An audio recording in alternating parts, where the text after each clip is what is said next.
Muy buenas tardes a todos desde Barcelona. Espero que nos escuchen bien. Vamos a hacer una primera prueba antes de la conexión definitiva. Me gustaría que todos los que están conectados me confirmen que se escucha y se ve perfectamente, o si hay que hacer algún cambio, algún registro, me lo anuncian y en 5 minutos empezamos ya la sesión definitiva. Manuel Víctor nos dice que sí, que se escucha. Edison Chávez desde Ecuador también. Está correcto. José Cándido, excelente, nos dicen desde Ecuador. Rafael Castillo, bien, se escucha. Confirmado desde Argentina, todo ok, dice Víctor Córdoba. Javier Rubio nos dice que correcto. Enrique Parra, se escucha bien, nos dice Juan Luis Choque.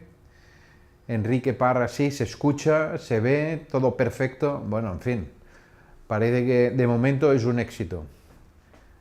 Vamos a felicitar hoy a los Josés que nos escuchen, José Luises, José Marías, ya que es el día de San José, que ya saben que tiene mucha regambre aquí en el país valenciano, que hoy se queman las fallas, así que todos los Josés hoy es su día. Alguno tenemos. José Cándido tenemos. Y también todo el mundo nos dice que se escucha bien desde Perú, desde Argentina, desde Ecuador. Jonathan Amador también nos dice que se escucha perfectamente. Así que mientras se van ustedes conectando, vamos a dar unos minutos de cortesía y empezaremos seguidamente. Sandra López también nos dice que se escucha correctamente. Diego Ruales desde Ecuador. Vídeo y escucha perfecto, nos dice Manuel Palma. Bueno, esto es un éxito, ¿eh? Y también sí, de momento pueden leer bien la pizarra, el encerado. Luego ya haré una letra más clara. Desde Colombia, Aldo Mojica nos dice que también se escucha bien. Buenas tardes. Bueno, parece que de momento en Chile también nos escuchan. Cristian Rocha. Juan Carlos, se lee muy bien. Bueno, esto es un éxito. Ahora esperemos a ver lo que vamos a explicar, que se entienda.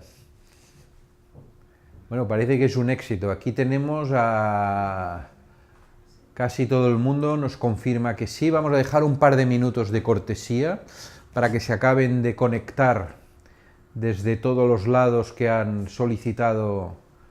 Les recuerdo, en primer lugar, que el contenido de lo que vamos a explicar hoy se les ha hecho llegar por vía telemática, que serán unos pequeños apuntes de recordatorio de la base del cálculo de las cerchas, que permiten las estructuras de celosía para naves o para galpones, etc.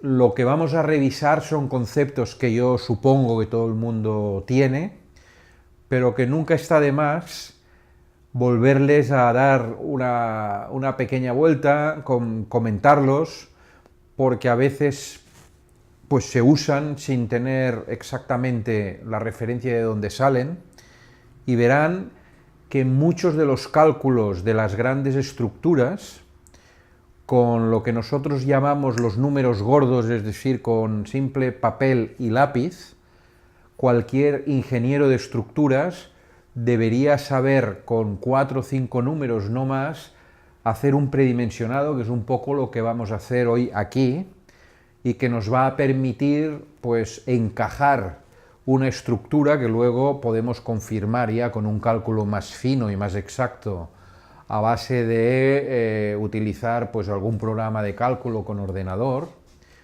pero que los ordenadores no hacen nada más que lo que nosotros vamos a hacer a mano, mucho más rápido, y por tanto nos va a permitir confirmar estos cálculos. Si les parece, vamos a empezar. Yo me presento para aquellos que se han apuntado a último momento. Soy Carlos Romea, director del Máster de Estructuras Metálicas y Mixtos de Zigurat.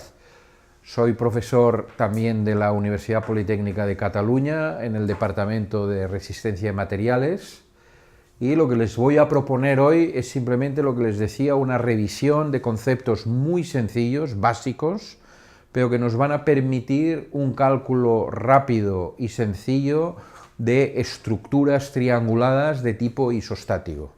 Por tanto, lo único que deben saber ustedes son las reglas de la estática, es decir, las leyes de Newton, y algunos conceptos de resistencia de materiales que ya les recordaré yo y que por tanto simplemente vamos a hacer uso de ellos, pero para revisarlos.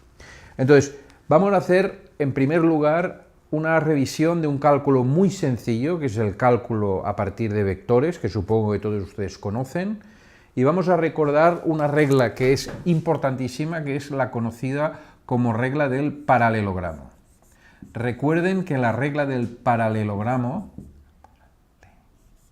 fue uno de los grandes adelantos de la física medieval que después se aplicó en el Renacimiento y que dio lugar a todo el cálculo que luego en estática, el cálculo gráfico, permitió utilizar este principio. Y les recuerdo simplemente que si tenemos dos vectores concurrentes, cualquiera, recordemos que en este caso tendremos dos vectores, la suma de estos vectores nos da, a partir de la regla del paralelogramo, el vector suma de ambos. Es decir, que lo que haremos es trazar una paralela a uno de los vectores por el extremo del otro y nuevamente una paralela al otro vector. Pues bien, el vector suma es el que va desde el mismo punto de aplicación hasta el vértice del paralelogramo y de ahí su nombre. Por tanto, este vector es el vector A más B, que ya saben que vectorialmente para definir un vector necesitamos tener un punto de aplicación, módulo y sentido. Y recuerden que la dirección es la recta soporte y que el sentido es hacia dónde se dirige la flecha. Por tanto, fijémonos que esta misma expresión de los vectores suma, como que estos dos son paralelos, en realidad lo que tenemos es el vector A y el vector B, ya que son paralelos, que forman un triángulo. De la misma manera que hemos definido un vector a partir de su recta soporte y la dirección y el módulo, es decir, la longitud, nosotros sabemos que el vector opuesto, es decir, el vector que tiene el punto de aplicación en donde el otro tenía la flecha y ahora el punto de aplicación es donde tenemos la flecha, es el vector opuesto y por tanto, por una simple aplicación del álgebra elemental, si tenemos el vector A más B y le sumamos el vector opuesto, que es el A más B, la suma de estos tres vectores es precisamente el vector nulo, o es decir, que se anulan. Por tanto, fíjense que de ahí vamos a sacar una de las reglas fundamentales de la estática gráfica aplicada a unas fuerzas que, en este caso, estarán aplicadas en cualquier estructura. Si tenemos un vector A, tenemos un vector B, y fíjense que el vector suma que seguía el paralelogramo, es decir, este de aquí, ahora busco el opuesto y lo aplico en este punto. Fíjense que si este es el vector A, el vector B y el vector AB, pero opuesto, estos tres vectores están en equilibrio, ya que se cumple la primera ley de Newton, que es que la suma de fuerzas es igual a cero. Y además, por ser concurrentes en un punto, podemos afirmar que los momentos que ejercen estas fuerzas sobre este punto también es cero. Por tanto, la primera conclusión que nosotros sacamos es que tres fuerzas están en equilibrio si la suma del triángulo de las tres fuerzas es un triángulo cerrado, por lo cual podemos aplicar directamente y gráficamente este concepto a las estructuras. Y además, esta es la primera idea, la segunda es que cualquier vector que yo tenga, imaginen que tengamos un vector dado, el vector A, lo puedo descomponer como suma de otros dos vectores con las direcciones cualquiera. Por ejemplo, este vector puede ser la suma de estos dos, 1, 2, pero también puede ser la suma de este más este, o también puede ser la suma de este más este, etc. Por tanto, un vector A tiene infinitas descomposiciones del vector 1 más el vector 2. Generalmente, lo que nos interesa en las estructuras es aprovechar las direcciones de los vectores para descomponer, que luego veremos. Por tanto, la primera idea que hemos de tener es que la suma de tres vectores concurrentes que forman un triángulo cerrado es cero, y además la suma de momentos también. Por tanto, estáticamente, tres vectores están en equilibrio, por tanto, su suma es cero, si forman un triángulo cerrado.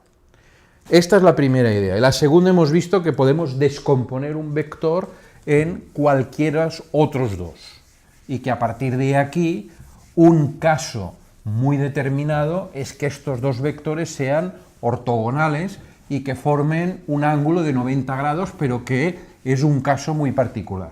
Bien, una vez ya tenemos esto claro, vamos a ver otros dos conceptos que son básicos. Cuando nosotros tenemos una barra, siempre la definimos definida entre dos nudos.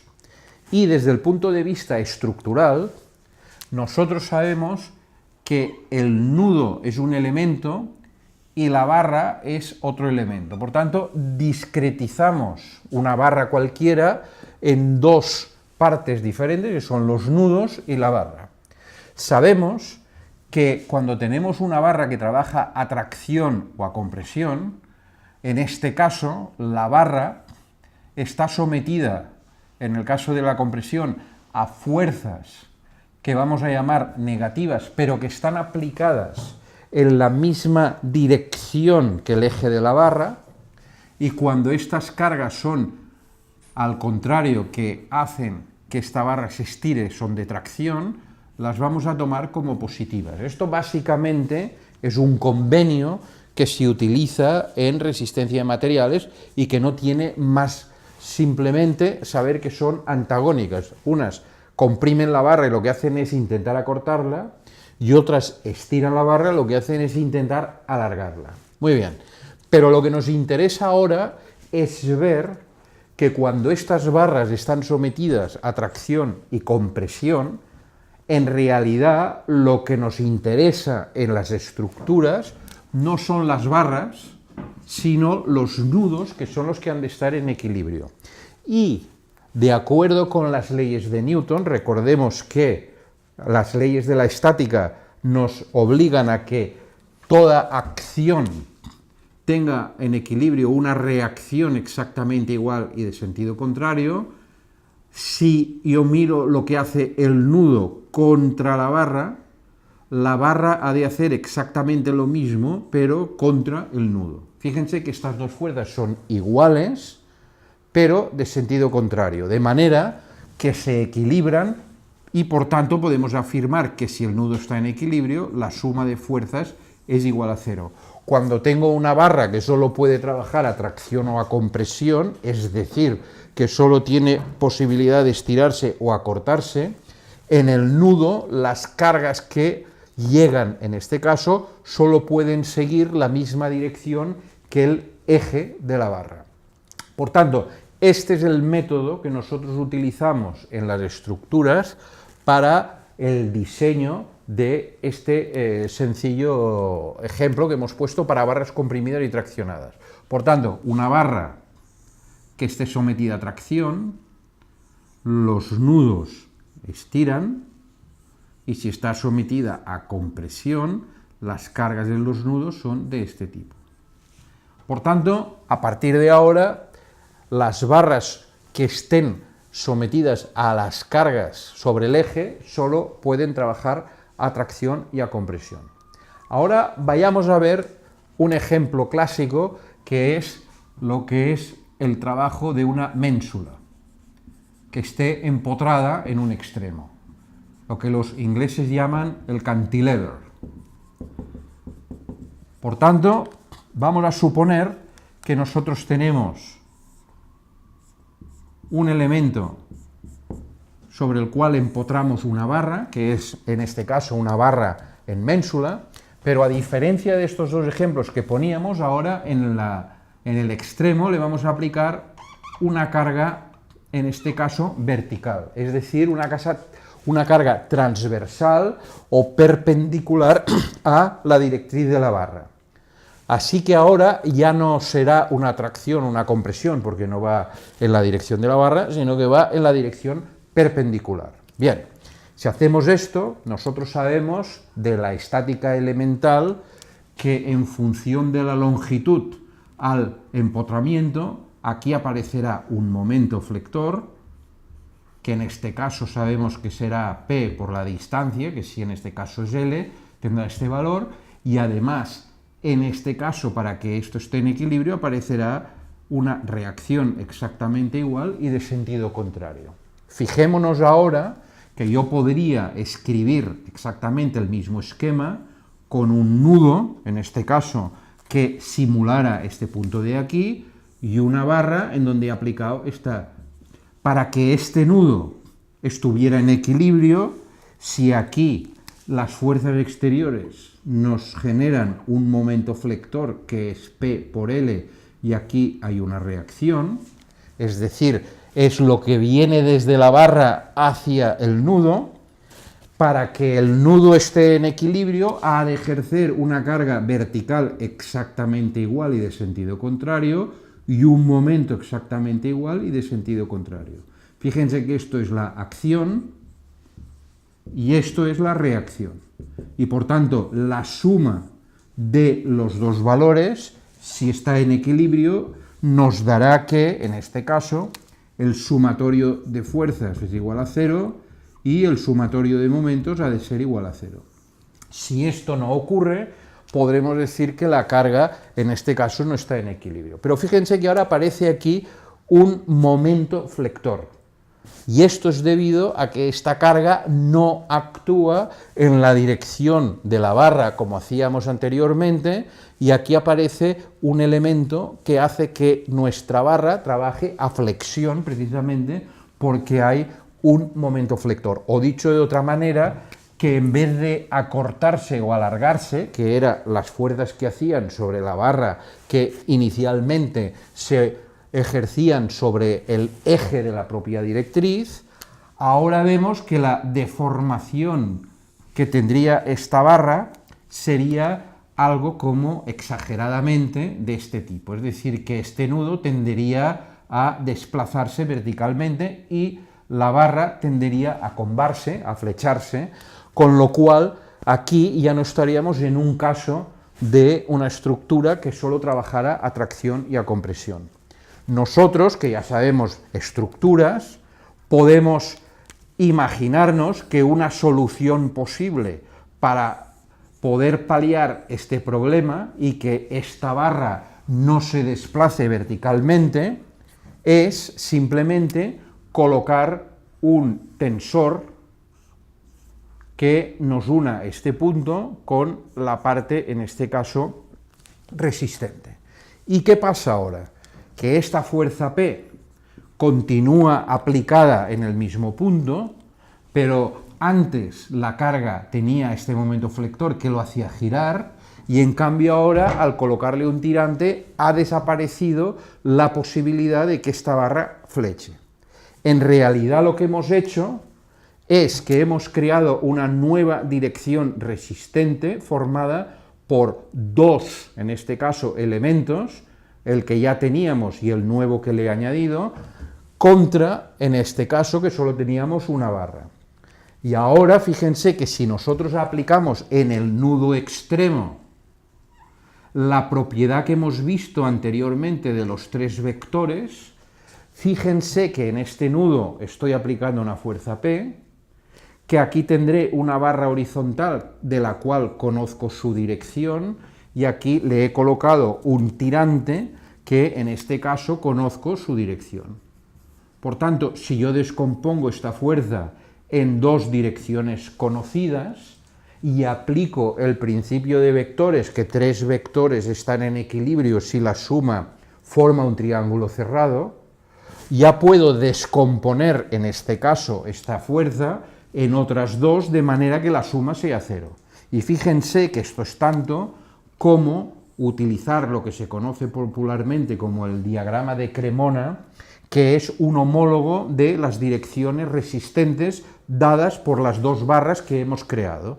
Y por tanto, fíjense que si por un extremo yo lanzo una paralela a este punto y por otro extremo yo lanzo una paralela por este punto, y en este caso la carga es esta, fíjense que si me da el sentido de giro, que es la flecha, yo descompongo esto, y tengo que esta carga está descompuesta en la dirección 1 y la dirección 2, que son las correspondientes a nuestra barra. Por tanto, ya sabemos, y ahora fíjense que las flechas que vienen, en este caso, dibujadas en el diagrama, son las cargas que entran en el nudo, es decir, que en el nudo tendremos una carga que será paralela en esta dirección, y en el nudo tenemos una carga que es paralela a esta dirección. Por tanto, de acuerdo con el principio de acción y reacción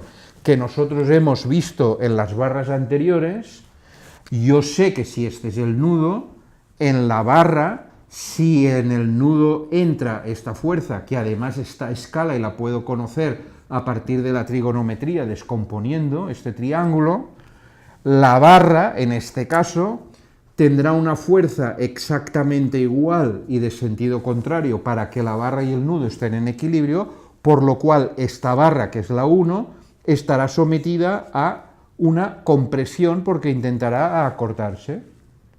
Mientras que si la barra 2, esta de aquí, que es un cable, hemos visto que el nudo entra, esto querrá decir que esta barra tiene que hacer la reacción exactamente igual y de sentido contrario, y esto nos lleva a que aquí tenga una tracción y aquí tenga una tracción. Por tanto, fíjense que ahora yo ya sé que la barra 1 trabaja a compresión y la barra 2 trabaja a tracción. Fíjense que haciendo este mecanismo hemos descompuesto este momento flector que antes aparecía en la barra con una sola, en este caso, elemento resistente, y colocando una segunda barra, en este caso un tirante, ha desaparecido el momento flector. Y ahora decimos, ¿realmente ha desaparecido el momento flector?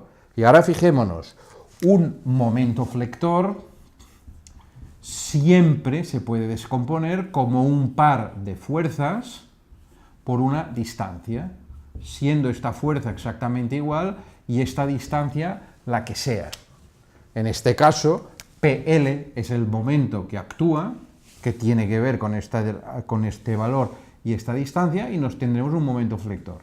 Y si ahora nosotros vamos a nuestro dibujo de descomposición de fuerzas, veremos que esta carga horizontal yo la continúo teniendo, y por tanto este valor es conocido, porque en el triángulo de descomposición de fuerzas, si esto está dibujado a escala, esto es un valor conocido y por tanto esta fuerza es conocida, y aquí, debido a la fuerza 2, tendré un tirante que tendrá esta reacción. Pero fíjense que esta carga de aquí, si yo la descompongo nuevamente en una horizontal y una vertical, fíjense que aquí tenemos el par de fuerzas por esta distancia, que es exactamente el mismo momento flector que teníamos anteriormente.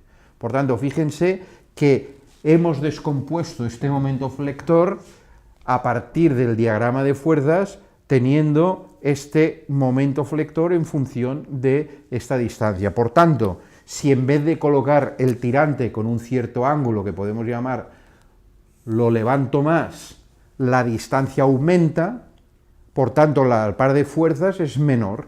Si en cambio este tirante haga un ángulo mucho más, en este caso agudo, lo que tenemos es que el par de fuerzas aumenta porque la distancia en este caso es menor. Fíjense que el momento siempre es el mismo, pero el par de fuerzas dependerá del ángulo en el cual yo descomponga estas fuerzas. Lógicamente, contra más alto coloque el tirante y este ángulo sea mayor, la fuerza horizontal en cada caso es menor.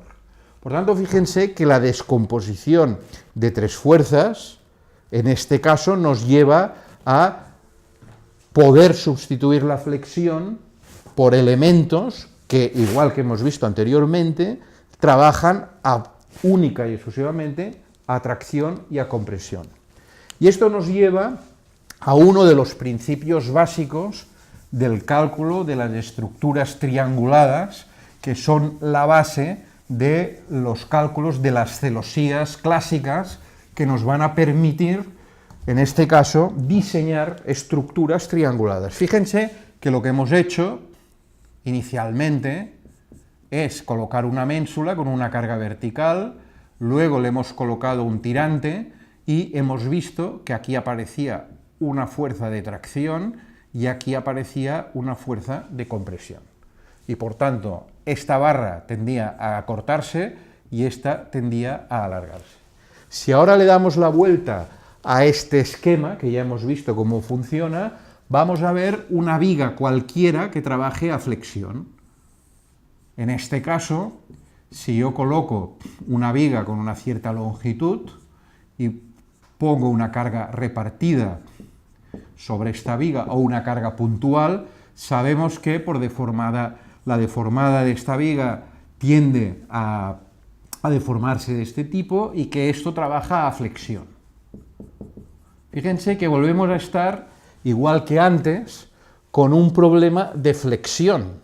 Esto quiere decir que si yo, en este caso, esto lo trato como una viga, imagínense que sea de carga rectangular, de acuerdo con la resistencia de materiales, lo que tenemos es una distribución de tensiones a partir de la línea neutra, que es máxima a los extremos, pero solo tendré la capacidad resistente que muestre este elemento que tendrá un determinado canto y un determinado ancho.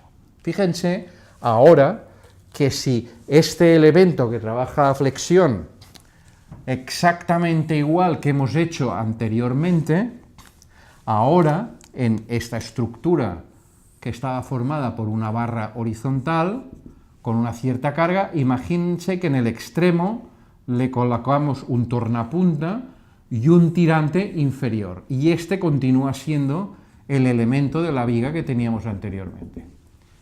Fíjense la diferencia entre un elemento que trabaja flexión, en donde la sección resistente es la propia de la viga, al modelo que hemos colocado al lado, que es simplemente colocarle en el centro un tornapunta, es decir, un elemento, en este caso vertical, y unir inferiormente a los extremos con un elemento que puede ser un tirante.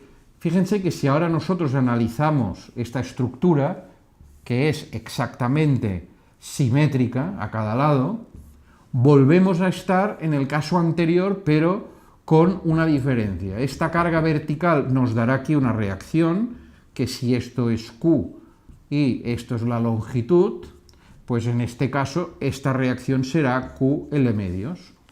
Y fíjense que volvemos a estar en el mismo caso que hemos analizado anteriormente, es decir, ahora este nudo con respecto a esta barra y esta barra de aquí hará, precisamente porque hemos colocado este tirante inferior, que aquí se descomponga este nudo a partir de dos direcciones conocidas. Esto es un elemento conocido porque es la reacción que ha de someter esta barra con la mitad de la carga a un lado y la mitad a otro si es simétrica, y ahora estamos en el mismo caso que hemos hecho anteriormente. Esta reacción se ha de descomponer en una carga horizontal y en una carga que sea paralela a esta de aquí. Por tanto, fíjense que volvemos a tener un triángulo de equilibrio en donde vemos claramente que si este es el nudo, este de aquí, esta carga entra en el nudo, esta es la reacción y esta que es inclinada sale. Por tanto, si el nudo ha de estar en equilibrio, la carga horizontal tendrá que ser en sentido inverso a esta de aquí, y por tanto vemos que esta barra trabaja con presión, y si esta está en equilibrio, sobre la barra este elemento lo hará trabajar a tracción. Por tanto, aquí tendremos esto comprimido arriba y esto traccionado. Y ahora fíjense qué diferencia hay, que mientras trabajaba a flexión tenía una sección resistente en donde solo aprovechaba la mitad de la sección a compresión y la mitad a tracción, o al revés, mientras que ahora, como que toda la barra trabaja a compresión, ahora aprovecho toda la sección resistente y descompongo la flexión que tenía en un vector de compresión y un vector de tracción. Y como que el brazo de palanca va aumentando a medida que voy teniendo mayor momento flector respecto al centro, esta descomposición hace que este tirante trabaje con un momento flector máximo en este punto y con un momento flector cero en este punto, mientras que la compresión y la tracción son constantes a lo largo de todo el tirante y de todo el elemento comprimido. Y esta es precisamente la base de las estructuras trianguladas clásicas. Y ahora fijémonos, a partir de este ejemplo, cómo hemos convertido un elemento que trabaja a flexión en un elemento que trabaja única y exclusivamente a tracción-compresión. Y ahora fijémonos, si tenemos este elemento al cual le colocamos un tornapunta y un tirante, y yo tomo otro elemento exactamente igual con un tornapunta y un tirante, acabamos de ver por la descomposición de los tres vectores que tendremos siempre un elemento traccionado, un elemento traccionado, un elemento comprimido, un elemento comprimido, un elemento comprimido. Y en este caso lo mismo. Ya no hace falta hacer toda la descomposición, porque una vez hemos entendido cómo funciona el nudo, a partir de aquí, pues bien, si tomamos dos vigas trianguladas como estas y hacemos una cubierta a dos aguas y colocamos el tornapunta en medio con los dos tirantes, el tornapunta en medio con los dos tirantes, si yo uno este nudo con otro, con un tirante, tenemos la viga Polonceau clásica triangulada, con la cual se han cubierto la mayoría de mercados, estaciones de tren, etcétera, durante el siglo XIX, y este es el modelo conocido como Polonceau, que les recomiendo. Este se ha gastado, vamos a dibujarlo bien, el modelo Polonceau, debido al ingeniero civil Rémy Polonceau, que pueden ver en la Wikipedia, por ejemplo, y verán. Porque la ventaja de este sistema de las vigas Polonceau es que se puede prefabricar. Porque fíjense que si este módulo, imagínense que sean 5 metros, y esto ya viene perfectamente prefabricado, yo puedo en este punto montar otra igual, imagínense con el tornapuntas, y yo puedo ir uniendo una con otra e ir componiendo elementos de la viga Polonceau a través de triangulaciones. Por tanto, esta es la base de las primeras cerchas de celosía, trabajando únicamente a tracción y compresión, y que dieron lugar a Polonceau. Y en toda Europa verán que hay las variantes de todas estas vigas en función de cada país, y verán que hay la cercha alemana, la cercha española, la francesa, la belga, que no son más que variaciones sobre el tema que en este caso utilizan la descomposición de las tres barras en lo que acabamos de explicar. Y otro caso que también es muy interesante, sobre todo porque cuando se empezó la conquista del oeste en América, los ingenieros, en este caso yanquis, dieron lugar a todo un tipo de, o una tipología de estructuras, como son las vigas Warren, la viga Pratt, la viga Howe, etcétera, que a diferencia de las vigas que hemos visto Polonceau, normalmente, como que eran vigas de tren, eran vigas horizontales, es decir, elementos triangulados, pero que en este caso no eran a dos aguas, sino que eran vigas triangulares. Para lo cual vamos a ver dos principios básicos de la resistencia de materiales. Cuando nosotros trabajamos como una viga en este caso con una carga repartida, puntual, es igual, pero con una carga repartida, que es el caso más general, para una cierta carga y una cierta luz, ustedes saben que hay dos métodos para diseñar este tipo de estructuras que siempre hay que comprobar. La que nosotros conocemos como estados límites últimos o estados límites en servicio. En este caso, lo que intervienen son las tensiones y en este caso las deformaciones. Fíjense que tensión y deformación no son más que dos caras de la moneda de la famosa ley de Hooke. Las fuerzas generan tensiones y deformaciones. Por tanto, los estados límites en servicio lo que nos mandan es que la flecha esté limitada y no pueda deformar en exceso, porque toda la teoría del cálculo de estructuras se basa en lo que nosotros llamamos pequeñas deformaciones. Es decir, que para que sea cierto todo esto que estamos explicando en resistencia a materiales, las deformaciones respecto a las dimensiones de los elementos estructurales han de ser pequeñas. Recuerden que en las normas, cuando hablamos de flecha, nos marcan unos límites relativos de la luz partido por 300 o por 400, quiere decir que en este caso las deformaciones son pequeñas respecto a las dimensiones, el 300avo de la luz o el 500avo. Mientras que en las tensiones lo que nos mandan por la ley de Navier son los momentos flectores. Y vamos a recordar de resistencia a materiales que el momento flector máximo en una viga que está trabajando a flexión es 1/8 de QL2, que es algo que ustedes conocen, y que la flecha en una viga de este tipo, según la resistencia de materiales, nos dice que es 5 entre 384 QL a la cuarta partido por E y por I.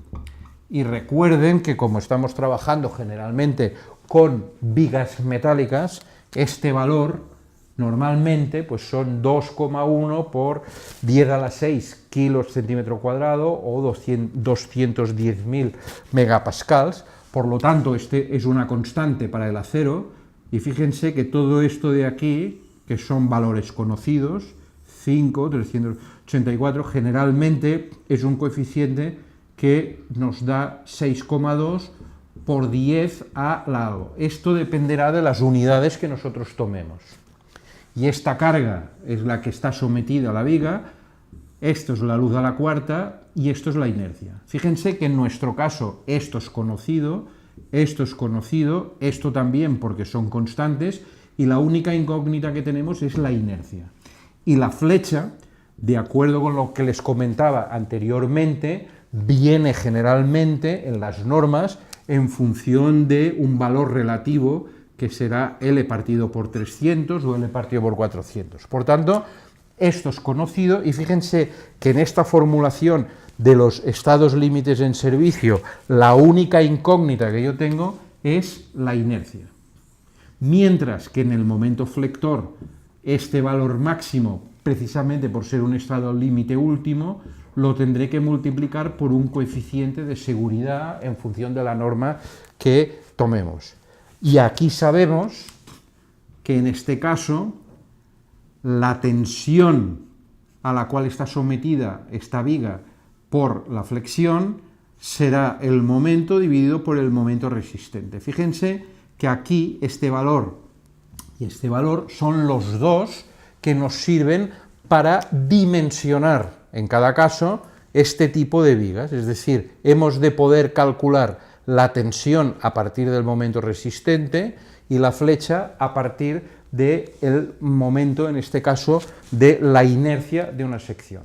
Pues bien, cuando tenemos una viga, en este caso de celosía, en donde los perfiles son, en este caso, horizontales, lo que vamos a hacer es crearnos un sistema de triangulaciones, igual que hemos hecho anteriormente, que puede ser, por ejemplo, de este tipo.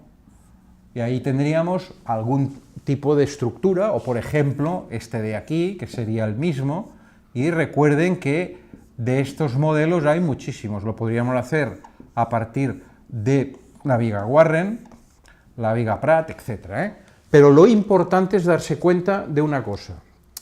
Fíjense que en esta viga, la ley de momentos flectores, en este caso tenemos este momento flector máximo en el centro, que es este valor de aquí.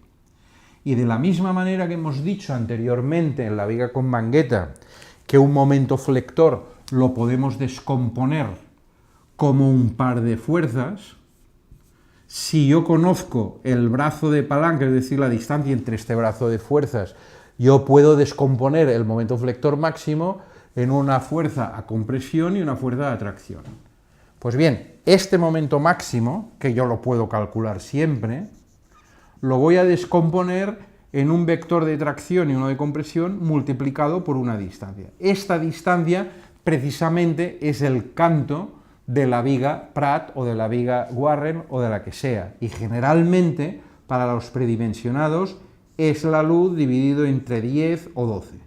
Es decir, que para hacer un primer cálculo nosotros ya podemos saber a partir del momento flector, dividiendo y descomponiendo por este canto, es decir, que si yo tengo una luz de 20 metros, yo sé que un canto de 2 metros funcionará. Si es una viga de 30 metros, yo sé que una viga con un canto de 3 metros funcionará porque es el principio de descomposición. Y fíjense que si es en vez de 10 es 12, pues será algo menor. Pero ya tenemos un orden de magnitud para poder empezar a hacer los cálculos. Ahora, en este caso, como estamos en el momento flector, yo tendré la compresión y la tracción a la cual tendré sometido el par superior y el par inferior. Pero ahora fíjense que es lo importante. Si yo conozco este vector de compresión y este vector de tracción, directamente ya podría diseñar cuáles son la superficie resistente que necesito en el par superior y en el par inferior. Pero además he de comprobar la inercia. Generalmente ustedes saben que las estructuras que trabajan a compresión, por el efecto del pandeo a partir del principio de Euler, siempre se buscan perfiles cerrados y simétricos, porque a compresión trabajan mejor. Por tanto, lo normal es que estos sean tubos, o bien UPNs soldadas, o bien algún tipo de perfil cerrado. Pues bien, a partir del principio de Steiner, recuerden que si nosotros tenemos una sección con un tubo superior y un tubo inferior, del cual yo conozco la altura, porque hemos dicho que será un décimo, un doceavo de la altura, si el área de esta sección, vamos a suponer que sea A sub 1 y el de esta sea A sub 2, a partir del principio de Steiner, que es uno de los principios básicos de la estática, yo sé que la inercia de estas dos superficies respecto a la línea neutra, que la puedo buscar a partir de los momentos estáticos, es h al cuadrado por a sub 1 multiplicado por a sub 2 dividido por a sub 1 más a sub 2. Y generalmente este valor se reduce en un 25% por efecto del cortante en las barras que ya veremos. Por tanto, fíjense que sabiendo el momento flector máximo y sabiendo la altura, yo ya puedo descomponer en dos vectores de tracción y compresión y además ya puedo buscar la inercia y verificar la flecha. Por tanto, con estos sencillos números, yo puedo encajar simplemente una viga de celosía, Warren o Pratt, etc., a partir de esto. Y además, como que yo tengo la luz y sé cuál es la reacción en este punto, que ya sabemos, igual que hemos explicado anteriormente, que la reacción será Q por L medios, fíjense que si yo tengo una viga triangulada de este tipo, y yo conozco la reacción aquí, automáticamente, haciendo la descomposición de los tres vectores en este nudo, igual que hemos hecho anteriormente, al conocer la reacción, si yo descompongo en esta diagonal y en este valor, fíjense que ya tenemos el valor de la compresión y el valor de la tracción en este punto, sabiendo además que esta diagonal, que es la última, es la que tendrá el valor máximo de tracción, y tal como hemos visto en las vigas anteriores, si esta es de tracción, esta es de compresión, esta es de tracción, esta es de compresión, y así alternativamente. Recuerden que la flexión se conduce en el par superior y el par inferior a partir de la descomposición de fuerzas, y el cortante se transmite a través de las diagonales. Y como que en una viga apoyada con una carga repartida el cortante máximo está en los extremos, yo tengo la seguridad de que si dimensiono bien esta diagonal y esta, que es la que trabaja con presión, el resto se pueden reducir, pero ya las podría hacer todas iguales, porque tengo la seguridad de que estas dos diagonales, que son las más solicitadas, seguro que las centrales cumplen. Por tanto, fíjense que con esta sencilla descomposición en el extremo ya tengo dimensionado el par superior, el par inferior y las diagonales. Y verificando esta inercia, luego ya con un pequeño programa de ordenador podemos acabar de hacer las verificaciones oportunas. Y con esto damos por acabado el repaso del diseño de este tipo de vigas, con lo cual además tiene la documentación que hemos comentado, e incluso en la última hoja de la documentación que les he dado, les he hecho un pequeño ejemplo de predimensionado para que ustedes puedan verificar todos estos principios y los puedan aplicar en sus trabajos respectivos. Así que hasta aquí la explicación que yo les quería dar. Si tienen algún tipo de duda o algún tipo de pregunta, con mucho gusto pues estamos a su disposición. Recuerden que explicaciones de este tipo son las que nosotros hacemos en nuestro máster de estructura metálica en Figurat, y que todo este tipo de razonamiento simple, pero muy útil en la práctica ordinaria de lo que es la ingeniería, a la cual yo me he dedicado también muchos años, este tipo de habilidades a veces nos hacen perder mucho menos tiempo, porque con un pequeño bosquejo y un papel y un lápiz, incluso a pie de obra, podemos hacer un primer número para encajar una estructura que luego evidentemente hay que verificar, pero que se puede hacer en este tipo. La primera pregunta que nos hacen, cosa que les agradezco, dice: ¿alguna recomendación para la separación de los montantes y diagonales? Para la vista, que es muy importante también, no solo la estática, sino la estética, contra más se acerquen a 60 grados, es la manera mejor de trabajar, y además es la visión de la estructura siempre la mejor.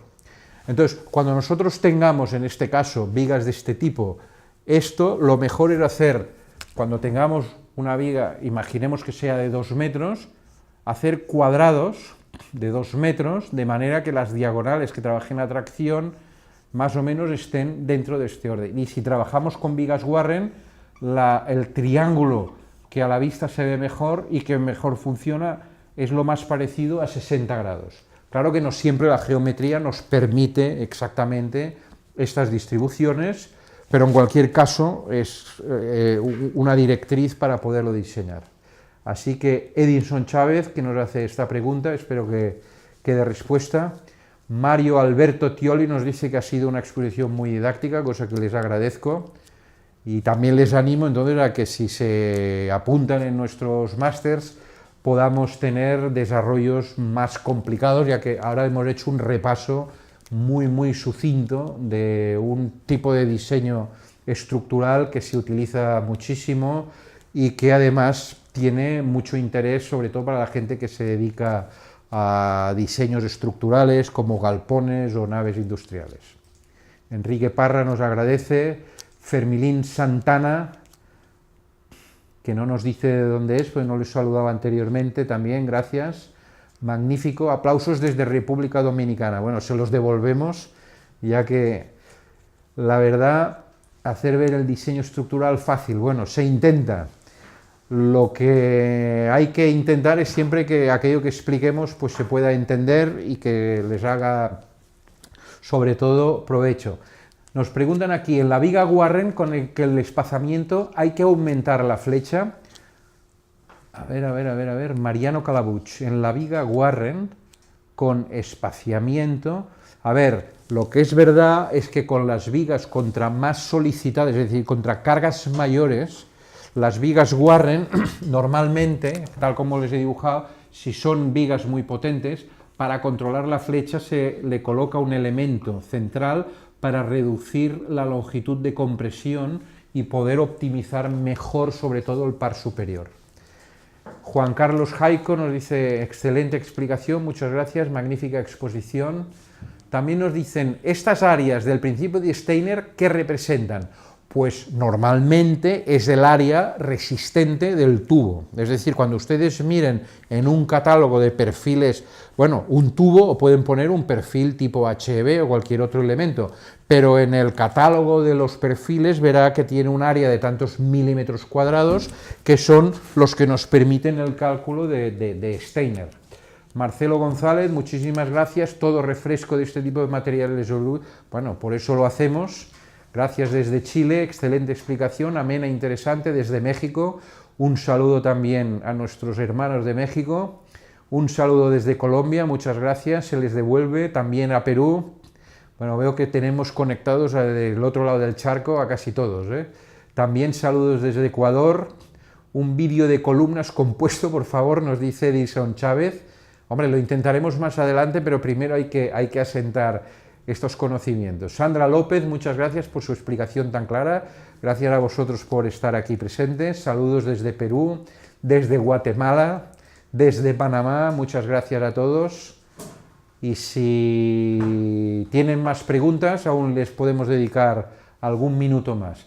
Saludos desde Ecuador, una magnífica exposición. Aquí en Ecuador solemos hacer naves industriales no con perfiles cerrados, sino con perfiles tipo CU o correas, para cortantes, utilizar, en Ecuador, en Europa esto fue muy utilizado hasta mitad de los años 60-70, pero la tendencia más moderna, precisamente porque estos tipos de perfiles a pandeo iban muy justos, es decir, las Ls, las típicas Ls, que se colocaban en perfiles de este tipo, siempre es mejor, si hacemos Ls, hacerlas coincidir para formar tubo, porque a compresión, es decir, los elementos que trabajan a compresión siempre tienen mayor radio de inercia y por tanto se les saca mejor partido siempre que sea posible.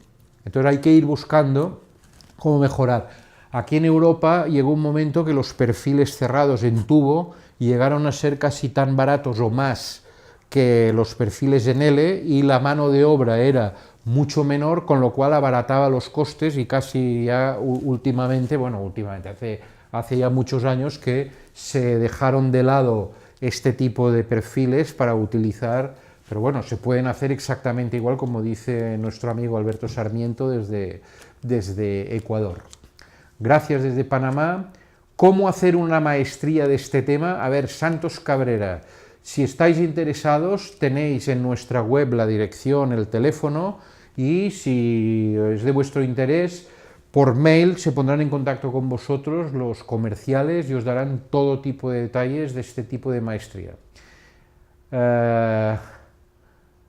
Iván González, de Iguar desde Colombia, muchas gracias. También Miguel Valerio, gracias por la exposición, gracias a ustedes por estar aquí. ¿Cómo poder modelar atiesadores laterales en diagonales cuando se utilizan vigas reticuladas, como la Warren, la que ustedes, con altura que superan 1,5 o 2 metros, las diagonales se pandean mucho? ¿Cómo modelar atiesadores? A ver, precisamente cuando nosotros tenemos grandes luces, lo que se hacen son triangulaciones intermedias, es decir, si nosotros tenemos alguna diagonal de este tipo y vemos que son muy grandes, una manera de reducir esto es o bien colocar una diagonal de este tipo o bien un nuevo triángulo en el interior.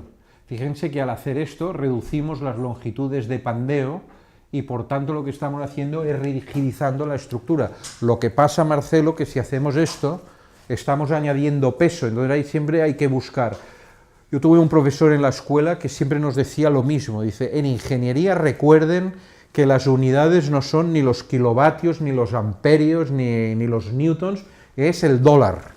Por tanto, al final de todo, cuando nosotros todo este tipo de estructuras lo traducimos a kilos de hierro y por tanto a dólares o a euros o a pesos o a la moneda que sea, nos dirán, uy, esto es muy caro, entonces hay que buscar siempre diseños que optimicen este tipo de... Pero vaya, una altura de 2 metros para una diagonal ha de estar muy inclinada para que pandee. Entonces lo que hay que hacer, si son por ejemplo Ls, que es lo que nos decían antes desde Ecuador, a lo largo de toda la diagonal lo que hay que hacer es colocar elementos de contacto entre uno y otro, precisamente colocar puntos de contacto para que trabajen juntos y no pandeen, y si no colocar en los puntos más débiles algún tipo de elemento central. El Grupo Figurat ofrece becas para este tipo de másters. A ver, Fermín, lo mismo que hemos comentado anteriormente, si estáis interesados tenéis en la página web nuestro teléfono y además recordar que al final del seminario habrá una encuesta para todos los que estéis interesados, porque de esta manera recibiréis información detallada de los cursos, de los contenidos, de las maneras de poderlo cotizar, etc. O sea que si estáis interesados, al final de esta presentación hay una encuesta que rellenaréis y entonces se pondrán en contacto con vosotros. Saludos, vídeo en diseño de losas postensadas. Bueno, nuestro máster de estructura metálica. El de losas postensadas corresponde al curso de concreto armado o de hormigón armado, que también es una maestría que tenemos, y allá les darán detalle de las losas postensadas. Estimado ingeniero, ¿este tipo de triangulación se pueden utilizar para columnas en naves industriales? A ver, Alberto, lo que has de recordar no es tanto si son columnas o son siempre las normas de diseño son las mismas. En ingeniería solo existen 2 o 3 conceptos que son básicos: la inercia, el área resistente, la longitud de pandeo. Por tanto, si es un pilar que yo quiero hacer el mismo principio porque está sometido a compresión y a una carga lateral de viento, y esto trabaja como una ménsula, igual que hemos visto antes, si yo cojo 2 perfiles y les coloco una triangulación y los separo, esto trabaja exactamente igual que una viga Warren, pero en vertical, y por tanto estoy aumentando la inercia a la flexión, y este trabajará compresión y esta tracción, y estos elementos exactamente igual a cortante. Por tanto, son los mismos principios aplicados a cada uno de los elementos.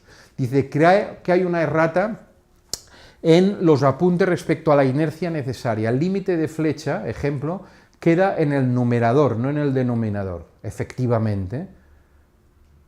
Sí, pero hay algo que no ha entendido nuestro amigo Antonio Álvarez, que es que el elemento que yo he sacado de la ecuación es que yo quiero saber la inercia en función de la flecha. Por eso está en el denominador, porque si no, lo que necesito saber es la inercia, no la flecha. La flecha ya la sé, y la que yo sé es la L partido por 300 en el denominador. A partir de aquí ya sale toda la ecuación. Ingeniero, en su conocimiento, ¿qué tipo de losa recomienda para que guarde el equilibrio entre resistencia y economía? A ver, esto es una pregunta excesivamente genérica para poderla responder, porque en cada caso hay una solución mejor que otra. Entonces, sin saber las cargas, las luces, si está en el exterior, si está en el interior, etc., aquí es difícil recomendar nada, pero también depende de los países, de las tecnologías que se utilice. Piensen que la construcción es muy local y, por tanto, en cada país, una cosa que puede ser económica en un país, en otro que no hay es más cara, o sea que no es una respuesta sencilla. Gracias por el seminario desde Caracas. Bueno, le devolvemos las gracias. Así que si les parece bien, vamos a ir dejando ya la emisión de esta pequeña presentación que hemos hecho. Les agradezco muchísimo su interés por nuestra presentación. Recuerden que ahora al final tendrán una encuesta para aquellos que estén interesados en recibir también información de nuestro curso. Y así que un saludo a todos nuestros amigos desde Sudamérica, en Colombia, en República Dominicana, en México, en Chile, en Perú, en Ecuador y seguro que me dejo en Guatemala, que también había. Así que muchas gracias a todos, les esperamos hasta la próxima y desde aquí, desde Barcelona, buenas noches a todos, espero que tengan un buen día al otro lado del charco y les esperamos próximamente en nuestros cursos del máster de estructura metálica. Muchas gracias a todos y hasta la próxima. Un saludo.